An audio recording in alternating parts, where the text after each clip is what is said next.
Underneath the physical health problems, anxiety, depression, worrying that got so bad I was having panic attacks, I went on a journey and realized that underneath it all was unprocessed, undiagnosed, unrealized childhood trauma. When I went back through and worked with healers, medical professionals, therapists, spiritual healers, I realized that there was a way for me to feel better. If we leave something inside, it's going to eat us alive. Trauma is complicated. A lot of what happened to me was when I was 10 years old, 12 years old. I managed to get through the next 20 years. I was numbing myself with alcohol and marijuana and cigarettes, and finally, my life spoke up and said, you need to deal with this. Once I dealt with it, everything changed. Everything got better.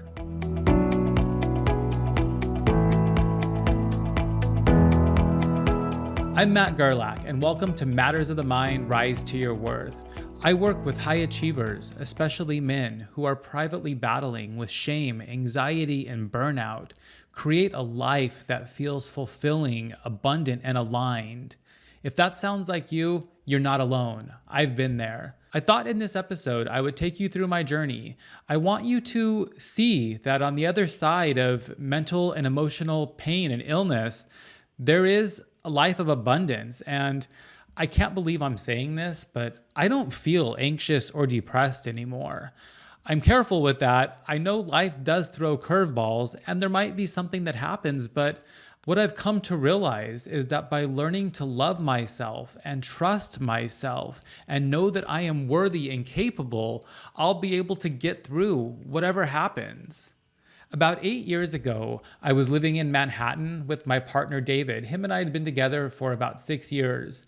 It was my first really good relationship. I was lucky that I found somebody who really loved me and really respected me, and for the first time, accepted me for who I was and was curious about who I was. And I believe that underneath everything, it was the first time I'd ever really been in love like this. And you can't love somebody more than you love yourself. And wake-up calls started happening because I did not love myself.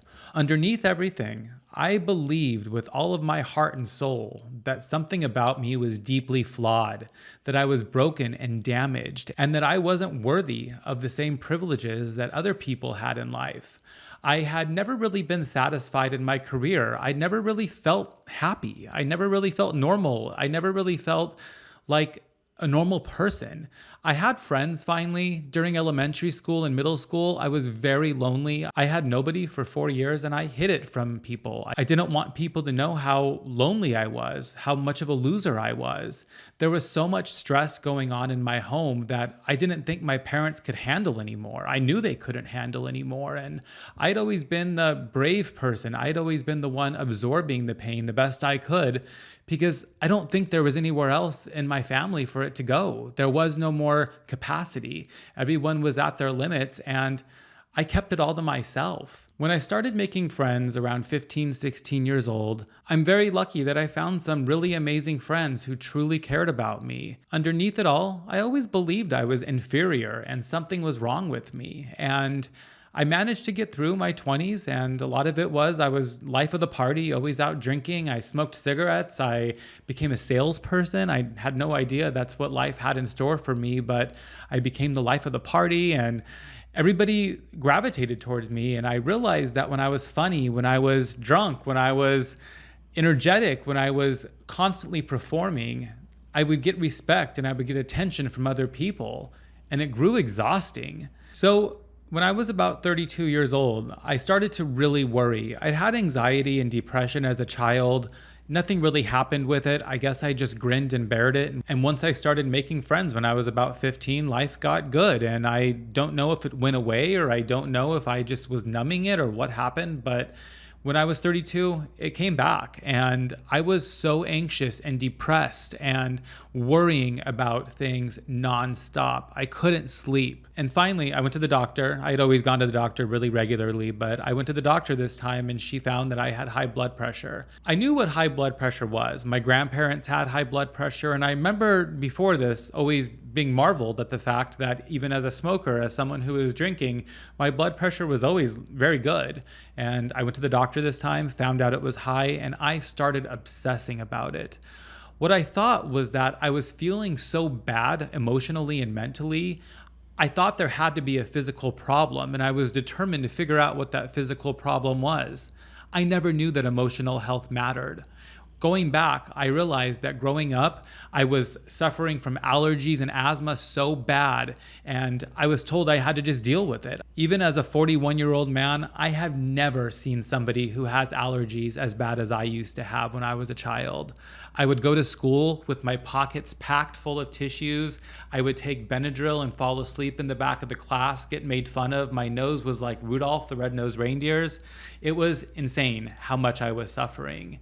And I just never had any idea. I don't think that my caretakers had any idea that that was likely because of what was happening on the inside. And on the inside, as a child, I was suicidal. I remember very many times thinking about ending my life because I was in so much pain as a child, and there was just nowhere for it to go.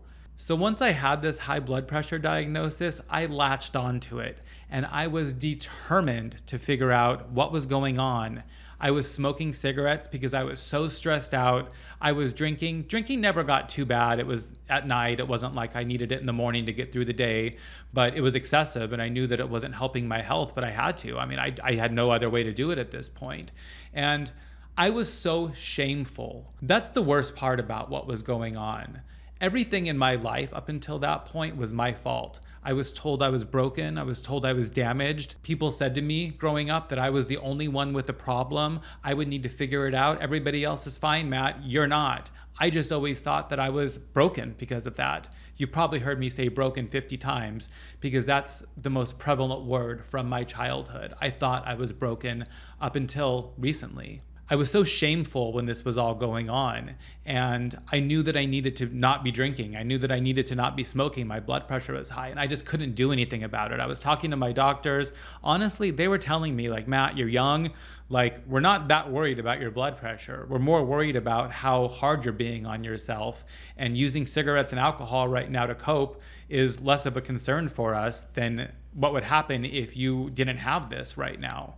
I tried Lexapro and it was horrible. I do know, to be clear, that a lot of times when you're getting on a medication like this for your emotional, mental health, you do need to try several until you find one that works. That is unfortunately the way the process works. I was so scarred from what happened, I didn't try another one. I was transparent about that. It was horrible. My doctor finally said, you know, we're going to taper you off of this because it's not working. So I was laid off from my job in the meantime. I'd always saved a lot of money. I'd always made a lot of money. So this wasn't like I was going to be homeless, but I grew up with a lot of financial trauma. We grew up without much. And my parents, like their parents, saved for tomorrow. We were always saving for tomorrow. Money was always a problem. And when I started making money, I always just thought that I needed to be saving more. During this time, I remember distinctly thinking that I need to just make $100,000 more because I know I'm going to crumble and I'm going to have to check myself into some sort of life rehabilitation place and there will be no help. So I need to take care of myself so I don't end up having to sell my possessions. So I was pushing myself. I haphazardly, accidentally started a business that I really didn't want to do. It wasn't aligned with what I wanted to be, but I was so driven by scarcity, I thought I just had to make enough money. So one day I'd be able to have a big enough cushion to afford to rest. David and I decided during this to move to Los Angeles. I didn't want to. I'm from Los Angeles. I left for a reason. I didn't want to move back. He had asked me for a couple of years, and finally I knew that in a relationship you need to compromise.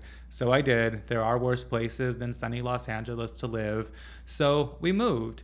And the week before that, I was on a plane probably 3 or 4 times for work. We were out celebrating. I was out entertaining clients. That's what I did. I was a very successful salesperson. I treated my clients' businesses like they were my own. And I networked like crazy, out drinking, making people happy. And it all started to crumble. The night before we left New York, we went out with a bang. We had an amazing night with friends, drinking all night long. The next morning, woke up, did our walk around Madison Square Park for the last time, walked around our apartment, took photos, hopped on the airplane, got a glass of champagne, landed in LA. We went to go pick up the car that I had bought prior, went to our apartment, and then all of a sudden we were unpacking and I started to feel dizzy. I started to have chest pain. I checked my blood pressure. I traveled with my blood pressure cuff at this time because I was so worried, and it read 190 over 110. For those of you that may not know, that is dangerously high. I called my doctor. She said, you need to rush to the emergency room. I went to the emergency room. I had to admit that I had been drinking, I had been smoking, the week had been crazy, and I was so shameful about it. They were okay. They checked me in the hospital overnight for observation of a possible heart attack. The first night in LA, my new city, with my partner, my love, David, I spent in the hospital. He went home and unpacked alone. I told almost nobody about this because I was so shameful. When discharged from the hospital, I was to go see a general doctor, a cardiologist, an addiction specialist, a head and neck surgeon. I was having trouble breathing from anxiety and thought something was wrong with my lungs or my throat or my nose, and of course, a therapist. I started this journey rather privately because I was shameful about who I was, what I had done to myself, and I found yoga teacher training. The first time ever, I was in a room with people, a group of people, and we talked about our feelings. I had a very philosophical yoga teacher that taught me about suffering and that people had been suffering for thousands of years. One day walking through the streets, I found this woman found me. I was crying, eating my frozen yogurt that I went to go eat every afternoon, and she offered to come over to my house, help me meditate, explained to me that her adult son had died and she turned to marijuana and she'd recently quit, and helped me see that there was no shame in who I was and what I was, and gave me the book 10% Happier, a very good book, by the way. And I learned about meditation. I learned that I wasn't alone. I continued down this journey. I got a coach. She helped me advocate for my worth. I found a new therapist because my old one was crazy.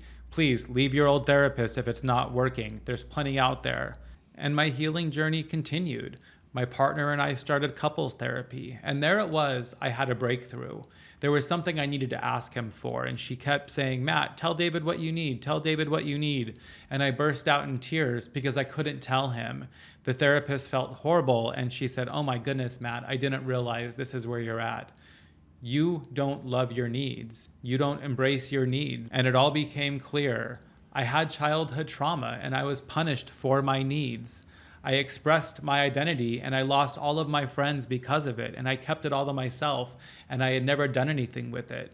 Here I was doing everything right in the world. I had built myself a very successful business, was making hundreds of thousands of dollars at this point, had $100,000 in the bank, a partner, an amazing French bulldog that's the cutest thing in the world. I was told I was loved by my family, but underneath this all, I still hated myself because I didn't do the healing work yet.